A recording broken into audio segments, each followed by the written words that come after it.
እንደምናላችሁ በጌታችን በኢየሱስ ክርስቶስ ስም ሰላም እላችኋለሁ።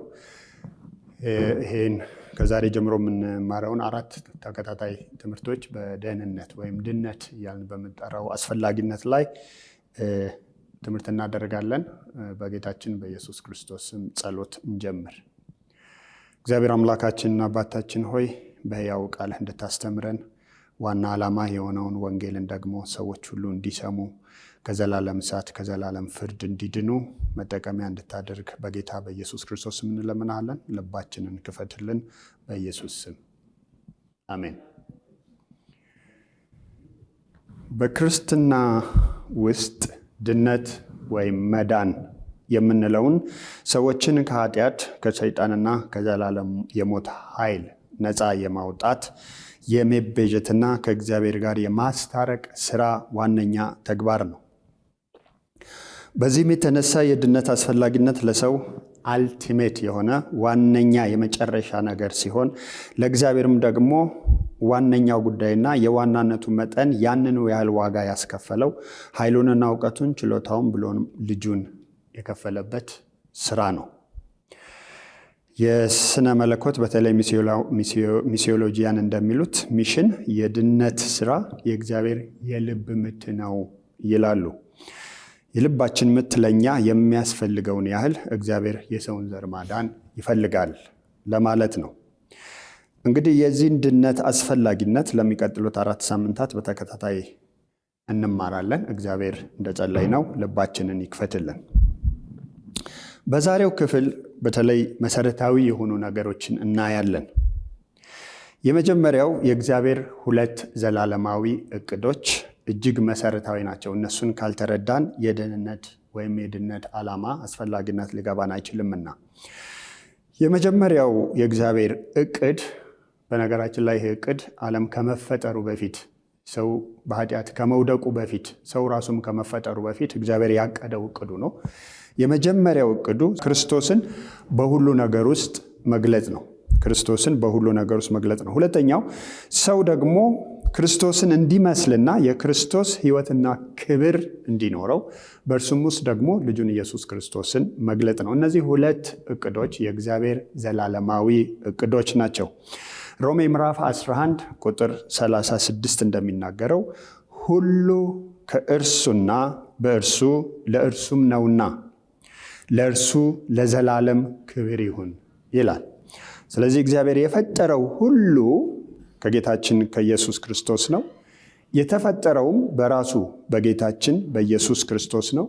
የተፈጠረውም ደግሞ ለራሱ ለኢየሱስ ክርስቶስ ክብር ነው። ይህንን መረዳት እጅግ በጣም መሰረታዊ ነው። ይህንን ሳይረዱ ሰዎች ወንጌልን ብንሰብካቸው ብዙ ሊገባቸው ላይችል ይችላልና። በተጨማሪም ኤፌሶን ምዕራፍ 1 ከቁጥር 4 እስከ ቁጥር 5 ባለው ክፍል እንደዚህ ይላል። ዓለም ሳይፈጠር በፊቱ ቅዱሳንና ነውር የሌለን በፍቅር እንሆን ዘንድ በክርስቶስ ኢየሱስ መረጠን ይላል። እንደሰማነው ዓለም ሳይፈጠር ሰውም ሳይፈጠር ገና ከዘላለም በፊት እግዚአብሔር ይሄ እቅድ ነበረው። እኔና እናንተን በክርስቶስ ኢየሱስ በተለይ ያመኑትን ሰዎች ሁሉ ከዛም በፊት ደግሞ አዳም ባይወድቅ ኖሮ በኃጢአት ባይወድቅ ኖሮ እግዚአብሔር የነበረው ዓላማ በቅዱሳንና ነውር የሌለን በፍቅር እንሆን ዘንድ ነው።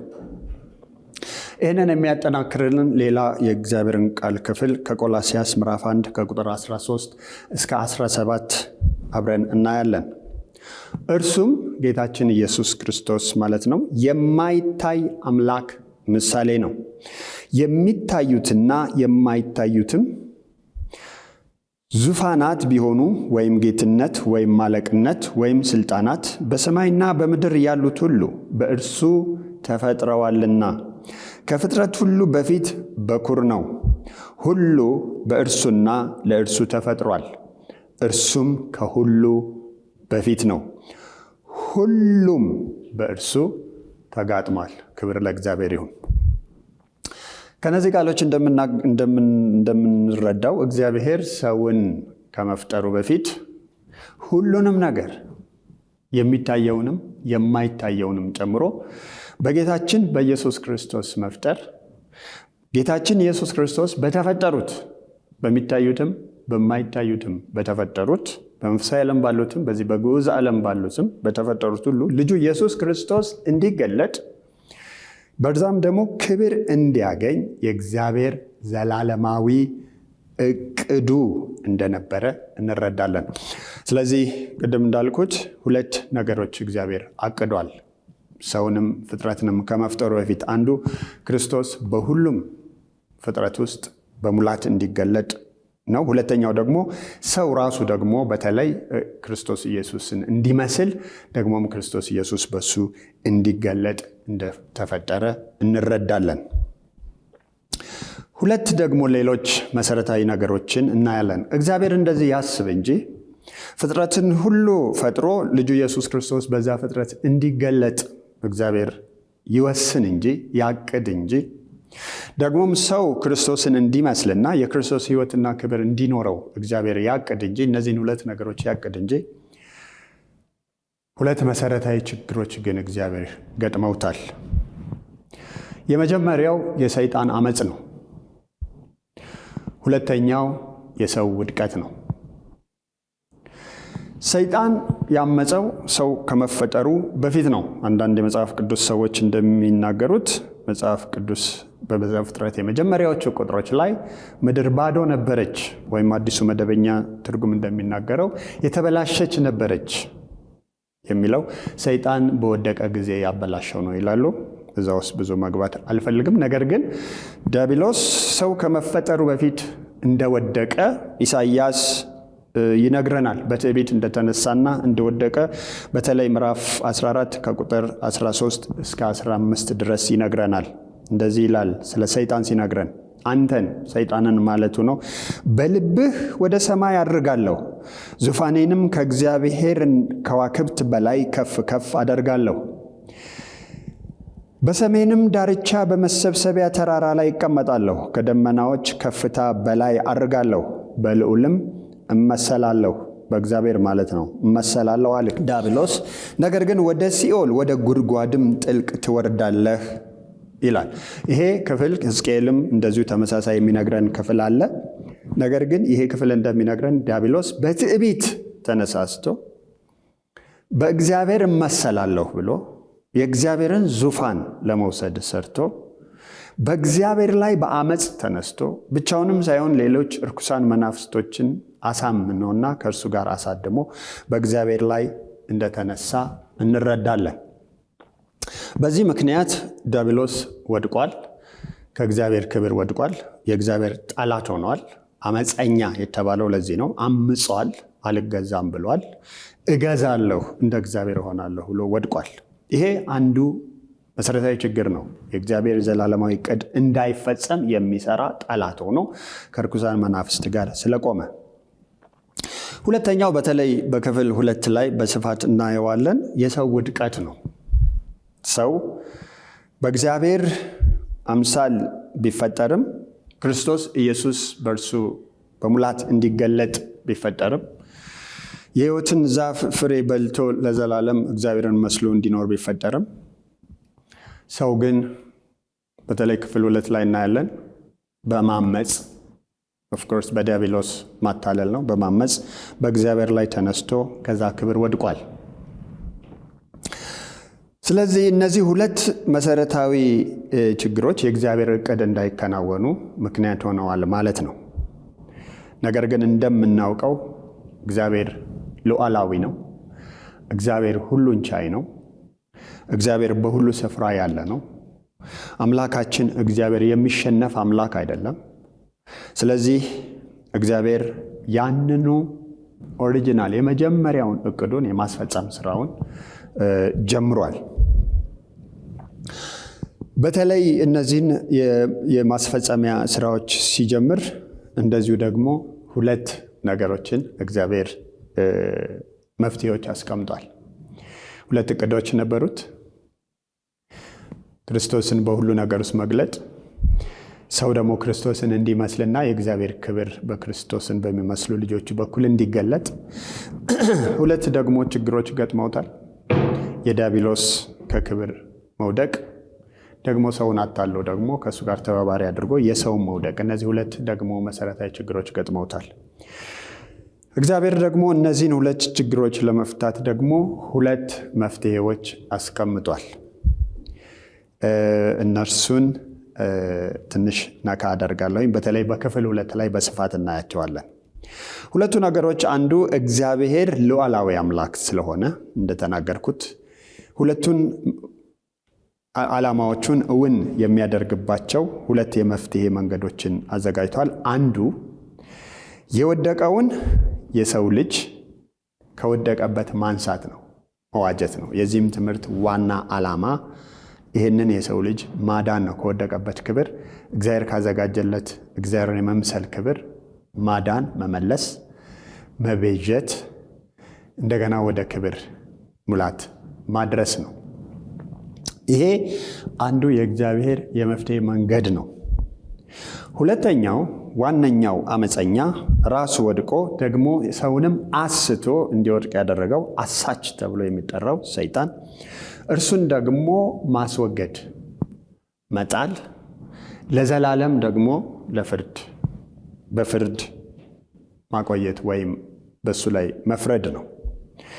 እነዚህን ሁለት መፍትሄዎች እግዚአብሔር ሲያዘጋጅ ልናነሳ የምንችለው ጥያቄ ለምንድን ነው? በጣም ብዙ ሰዎች ያነሳሉ። ለምንድን ነው እግዚአብሔር ሲጀምር ሰውን እንዲወድቅ አድርጎ የሰራው? ወይም ደግሞ ከዛ ማለፍ ካልን ለምንድን ነው ሰይጣንን ሲሰራው እንዳያምፅ አድርገው መስራት አይችልም ወይ የሚል ሀሳብን ልናነሳ እንችላለን። ተገቢ ጥያቄ ነው። ነገር ግን የእግዚአብሔርን ቃል በደንብ ካጠናን ተገቢ መልስ አለው። እግዚአብሔር የትኛውንም ግዑዝ የምናያቸውን ግዑዝ ነገሮች ሲፈጥር ፈቃድ አልሰጠም፣ ፈቃድ የላቸውም። ስለዚህ እግዚአብሔር እንደፈለገው የሚያደርጋቸው ነው። ዛፍን ቢፈጥር፣ ዓለምን ቢፈጥር፣ ከዋክብትን ቢፈጥር፣ ውሃን ቢፈጥር፣ ብርሃንን ቢፈጥር ፈቃድ የላቸውም። እሱ እንደወደደ ሁኑ እንዳላቸው ሆነዋል። ሰይጣንን ሲፈጥር፣ መላእክትን ሲፈጥር፣ ሰውን ሲፈጥር ግን እኔና እናንተን ሲፈጥር ግን ሙሉ ፈቃድ ሰጥቶ ነው። መሰረታዊው ነገር ፈቃድ ነው። በእነዚህ ተከታታይ ትምህርቶች ውስጥ ይህንን ሀሳብ ጎላ አድርጋችሁ እንድታዩ በጌታ ፍቅር ጋብዛችኋለሁ። እግዚአብሔር ሮቦት አልፈጠረም። በሪሞት ኮንትሮል የሚያንቀሳቀሰው ሰው አልፈጠረም። ዛሬ የዚህ ኤአይ ዘመን ነው። ብዙ ነገሮች እየመጡ ነው። በሪሞት የሚንቀሳቀሱ ሮቦቶችን ሰዎች እየሰሩ ነው። ከፈለጉ ያቆሙታል፣ ከፈለጉ ያንቀሳቀሱታል፣ ከፈለጉ የሚፈልጉትን እንዲሰራ ያደርጉታል፣ ከፈለጉ ደግሞ እንዳይሰራ ያደርጉታል። ሰው እንደዚህ አልተፈጠረም። በተለይ ሰው በእግዚአብሔር አምላክ መልክና አምሳል የተፈጠረበት አንዱ ምክንያት ፈቃዱ ነው። ስለዚህ አዳምና ሔዋን በተፈጠሩበት ጊዜ ሙሉ ፈቃድ አላቸው። ያቺ የተተከለች ዛፍ አንዳንድ ሰዎች እንደሚሉት እግዚአብሔር ሰዎች እንዲወድቁ ካልፈለገ ለምን ያችን ዛፍ ተከለ ይላሉ። ማንሳት ያለብን ጥያቄ እሱ ሳይሆን እግዚአብሔር ያችን ዛፍ ባይተክል ኖሮ ሰው እንዴት ነፃ ፈቃዱን ይጠቀም ነበረ የሚለውን ነው። ምክንያቱም በገነት ውስጥ ያሉት ነገሮች ሁሉ የተከለከሉ አይደሉም። በጣም ብዙ ነገሮች የሚበሉ የሚጠጡ እግዚአብሔር ፈጥሯል። በጣም ብዙ አትክልቶችንና ፍራፍሬዎችን እግዚአብሔር አሳይቶታል ለአዳም። ይህን ሁሉ ትበላለህ፣ ከዚህ ሁሉ ትበላለህ ብሎታል። ነገር ግን ክፍል 2 ላይ በደንብ እናያለን። ነገር ግን ከዚች ዛፍ መልካምና ክፉን ከምታስታውቅ ከዚች ዛፍ በበላህ ቀን ሞትን ትሞታለህ ስላለው ሰው መወሰን አለበት ማለት ነው። ሰው ወይ በልቶ ይሞታል ወይ እግዚአብሔርን አምኖ ያችን ፍሬ ትቶ ወደ ሕይወት ዛፍ ሄዶ የሕይወትን ዛፍ ፍሬ በልቶ ለዘላለም ይኖራል ማለት ነው። እንደዚህ ስለተፈጠረ ሰው ፈቃዱን ተጠቅሟል። እግዚአብሔር ይሄን ብትበላ ትሞታለህ እያለው፣ ይሄኛውን ደግሞ ብትበላ ለዘላለም በሕይወት ትኖራለህ እያለው ዲያብሎስ አሳተው። ሌላ ነገር ነው። እሱን በክፍል 2 እናያለን። ነገር ግን ራሱ ሰው ራሱ አዳም ራሷ ሔዋን በደንብ እግዚአብሔር በፈጠረው ኮረፕት ባልነበረ አእምሮ፣ ኮረፕት ባልሆነ አስተሳሰብ በሚገባ አስበውበት ወስነው በደንብ ደግሞ ለጥጠን ካየነው እንደ እግዚአብሔር ለመሆን ብለው ራሳቸው ሊገዙ ይሄ ዲያብሎስ ራእይ ነው። ቅድም እንዳነሳ ነው እንደ እግዚአብሔር ለመሆን እግዚአብሔርን ለመመሰል እንደተነሳ በትዕቢት አይተናል። ያንን ራእይ ስለከተተባቸውና ስለተቀበሉ ፈቃድ ስላላቸውና ስለተቀበሉ ያችን ፍሬ በልተው ወድቀዋል። ስለዚህ እግዚአብሔር በጣም መልካም አምላክ ነው። የፍቅር አባት ነው። የዘላለም ሕይወት ነው። የዘላለም መንገድ ነው። የዘላለም መኖሪያ ነው። ወገኖቼ ሰው እንዲሞት፣ ሰው በኃጢአት እንዲታሰር፣ ሰው በዲያብሎስ እንዲገዛ፣ ሰው እንዲገድል፣ ሰው እንዲጋደል፣ ሰው እንዲታመም፣ ሰው እንዲደኸይ፣ ሰው እንዲጠፋ፣ ሰው ሲኦል ውስጥ እንዲኖር እግዚአብሔር በፍጹም አልፈጠረም። ይሄ የእግዚአብሔር ዓላማ አይደለም። የእግዚአብሔር የመጀመሪያው እቅድም አይደለም። እግዚአብሔር ሰውን የፈጠረው ልጁን ኢየሱስ ክርስቶስን መስለው የእሱ ክብር በእነርሱ ውስጥ ተገልጦ ለዘላለም የእግዚአብሔር ልጆች ሆነው ከእግዚአብሔር ጋር እንዲኖሩ ነው። በሰላም በፍቅር በአንድነት እንዲኖሩ ነው። ነገር ግን ቅድም እንደተናገርኩት ሰው ፈቃድ ስላለው ስለመረጠ እግዚአብሔር ደግሞ የሚመርጥና የሚፈቅድን ሰው ስለፈጠረ ሰዎች ፈቅደው ወደው ያችን ፍሬ በልተዋል። በዛም ምክንያት ሞት በሰው ልጆች ላይ መጥቷል። እግዚአብሔር የተመሰገነ ይሁን። ዋናው ነገር የሰው መውደቅ አይደለም። ዋናው ነገር የዲያብሎስ አመጽ አይደለም። ዋናው ነገር አምላካችን የማይሸነፍ ዘላለማዊ ዕቅዱ የማይለወጥ የዘላለም አምላክ ነውና የመጀመሪያው ዕቅዱ ሰውን ለክብሩ የጠራበትን የመጀመሪያውን ዕቅዱን ለማከናወን እግዚአብሔር እነዚህን ሁለት መንገዶች አዘጋጅቷል።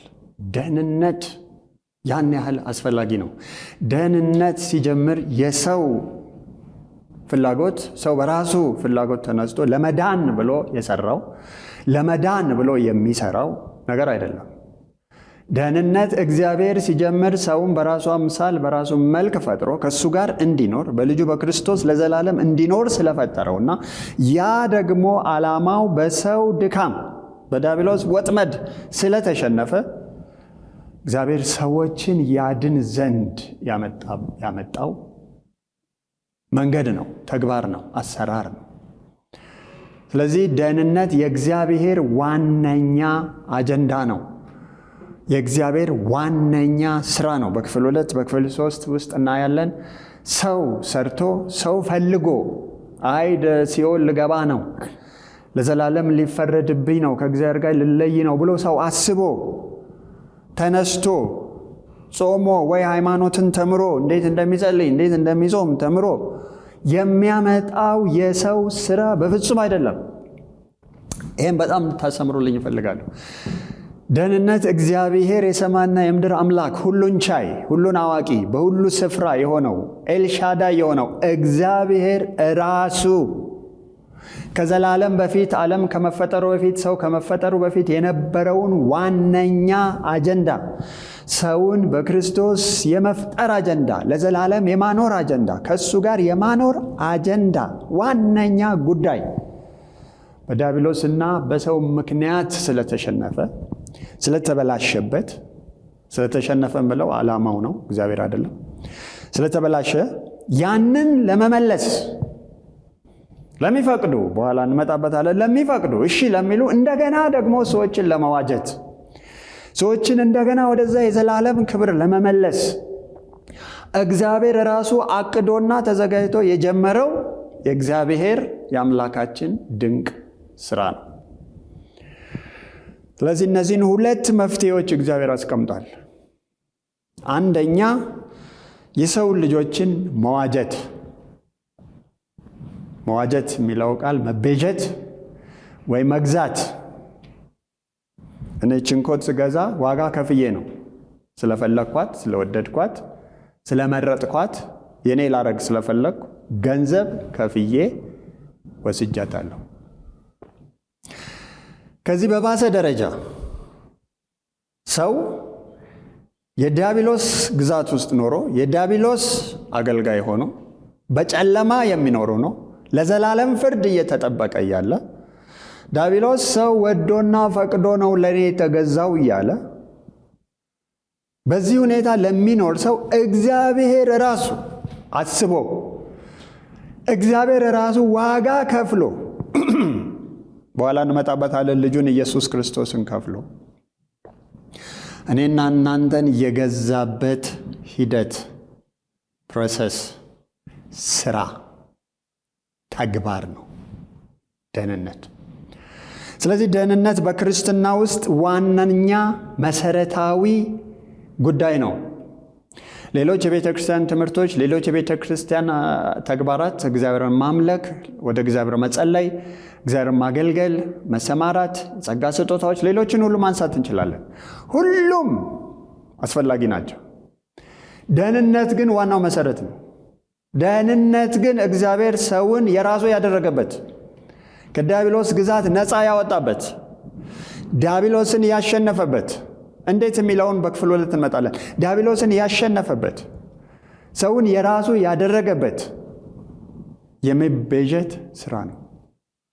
የማዳን ስራ ነው። ሰውን የራሱ የማድረግ ሂደት ነው ድነት።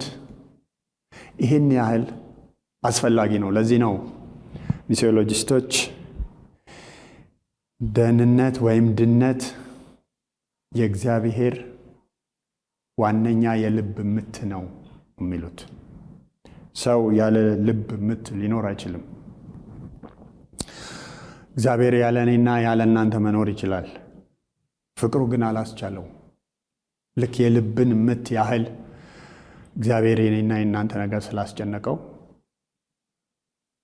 ስሙ ይባረክ።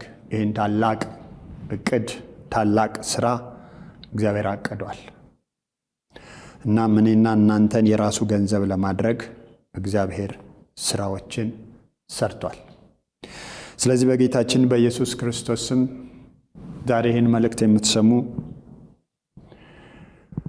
ይህንን የዘላለም የደህንነት መንገድ ያላገኛችሁ ኢየሱስ ክርስቶስን የግል አዳኛችሁ አድርጋችሁ ያልተቀበላችሁ ሰዎችን በሙሉ በጌታችን በኢየሱስ ክርስቶስ ፍቅርና ትህትና ሆኜ አሳስባችኋለሁ። ከዚህ ውጪ እግዚአብሔር ሰውን የሚያድንበት መንገድ የለውም። እኔና እናንተ ከእግዚአብሔር ክብር የወደቅን ሰዎች ነን። መጽሐፍ ቅዱስ እንደሚናገረው በጨለማ ያለን ሰዎች ነን። በጨለማ ያለ ሰው ድቅድቅ ጨለማ ነው የሚለው መጽሐፍ ቅዱስ። ድቅድቅ ጨለማ ውስጥ ያለ ሰው መንገድ ላይ አይችልም። የትኛውንም ሃይማኖት ጽፎ ሊመሰርት አይችልም። የትኛውንም ስርዓት ሊፈጽም አይችልም። የሚያድነው ረዳት ያስፈልገዋል፣ አዳኝ ያስፈልገዋል። የሚገዛው ዲያብሎስ ኃይለኛ ነው፣ እጅግ ብርቱ ነው፣ እጅግ ተንኮለኛ ነው፣ እጅግ ደግሞ ውስብስብ ነው። ማንም ከዲያብሎስ ግዛት ነፃ ሊወጣ አይችልም ወገኖች፣ ማንም። እግዚአብሔር ግን ከታላቅ ምሕረቱ የተነሳ ከቸርነቱ የተነሳ በጥበቡ በኋላ በምናየው መንገድ እኔና እናንተን ለማዳን ልጁን ኢየሱስ ክርስቶስን ልኮ ስራ ሰርቷል። ሰው አይደለም የሰራው፣ የሰራዊት ጌታ እግዚአብሔር ነው። ለዚህ ነው ደህንነት ከእግዚአብሔር ዘንድ ነው። መድኃኒት ከእግዚአብሔር ዘንድ ነው። ምሕረት ከእግዚአብሔር ዘንድ ነው። ቸርነት ከእግዚአብሔር ዘንድ ነው። መዳን ከላይ ነው። ማዳን የእግዚአብሔር ስራ ነው። ለዚህ ነው ኢየሱስ ክርስቶስ ያድናል የምንለው። ሰው ይድናል አንልም። ጾሞ ይድናል፣ ጸልዮ ይድናል፣ ቤተ ክርስቲያን ተመላልሶ ይድናል፣ የሆኑ በዓላትን ቆጥሮ ተግባራትን ፈጽሞ ይድናል አንልም። ወይም ሰግዶ አልቅሶ ጮሆ ይድናል አንልም። ሰው ይድናል አንልም። እግዚአብሔር ያድናል እንላለን። ኢየሱስ ያድናል የምንለው ለዚህ ነው። ኢየሱስ የስሙም ትርጉም እግዚአብሔር ያድናል ማለት ነው። አማኑኤል የጌታችን ኢየሱስ ክርስቶስ ሌላው ስም ነው። እግዚአብሔር አዳኙ ከኛ ጋር ማለት ነው። ወገኖች ኢየሱስ ክርስቶስ ያድናል። እነዚህን መሰረታዊ ነገሮች እንድታዩ በጌታ ፍቅር እጋብዛችኋለሁ። እኔና እናንተ ለሲኦል አልተሰራንም፣ ለሲኦል አልተፈጠርንም። እግዚአብሔር እንደዚህ አይነት ስህተት አልሰራም። እግዚአብሔር ፍጹም ነው። የሰራውም ነገር ሁሉ ፍጹም ነው፣ ፐርፌክት ነው። ሰውን ሲፈጥረው ፐርፌክት ነው። ፐርፌክት አድርጎ ሲፈጥረው ግን ፈቃዱንም ፐርፌክት አድርጎ ነው። ስለዚህ እኔና የእናንተ ቅድመ አያት አዳምና ሔዋን ፐርፌክት በሆነ ፈቃድ ከእግዚአብሔር ወጥተው ወድቀዋል፣ መርጠው ወድቀዋል። ዛሬም ኢየሱስ ክርስቶስ ያድናል ሲባል ሰዎች መርጠው ኖ እንደሚሉት፣ የስ እንደሚሉት፣ እግዚአብሔር ደግሞ እንደሚያድን በዚህ ክፍል በደንብ አይተናል። ሰዎች ፈቃድ ስላላቸው። ስለዚህ እግዚአብሔር የዘላለም እቅዱ ነው። እኔና እናንተ በክርስቶስ ኢየሱስ ለዘላለም ልጆቹ እንድንሆን ወገኖች፣ የዘላለም እቅዱ ነው። ክርስቶስ ኢየሱስ በሁሉ ነገር ውስጥ እንዲገለጥ የእግዚአብሔር ፈቃዱ ነው።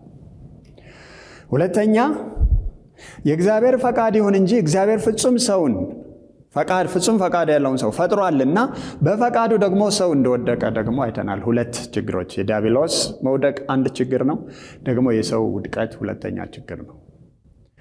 እግዚአብሔር ግን ሉዓላዊ ስለሆነ የማይሸነፍ አባት ስለሆነ ሁለት መፍትሄዎች ደግሞ አዘጋጅቷል። ሁለቱ መፍትሄዎች፣ አንደኛ ሰውን እንዲወድቅ ያደረገው አሳቹ ከጥንትም ሐሰተኛ ተንኮለኛ የነበረው ዲያብሎስ እንዲፈረድበት እንዲሸነፍ እግዚአብሔር መፍትሄ አስቀምጧል። ሁለተኛ ደግሞ ይሄ ወንጌል ለእኔና ለእናንተ ተሰብኮ አሜን ብለን እንድንድን ደግሞ ሁለተኛ መፍትሄ አስቀምጧል። ሌላ መንገድ የለም፣ ሌላ አሰራር የለም። እግዚአብሔር አምላካችን አይኖቻችንን ይክፈትልን። ሁላችሁ ይህን ክርስቶስ አምናችሁ በዚህ መፍትሄ መንገድ ወደ ዘላለም ሕይወት እንድትገቡ የእግዚአብሔር ልጆች እንድትሆኑ በጌታ ፍቅር እጋብዛችኋለሁ። እንጸልይ። እግዚአብሔር አምላካችን ሆይ የሰማነውን ቃል ለልቦናችን እንድትጠብቅልን እንድታሳድርልን እንለምናሃለን። ደግሞ አንተንም ቃልህንም አክብረን እሺ እንድንል በጸጋህ እርዳን። በኢየሱስ ክርስቶስ ስም አሜን።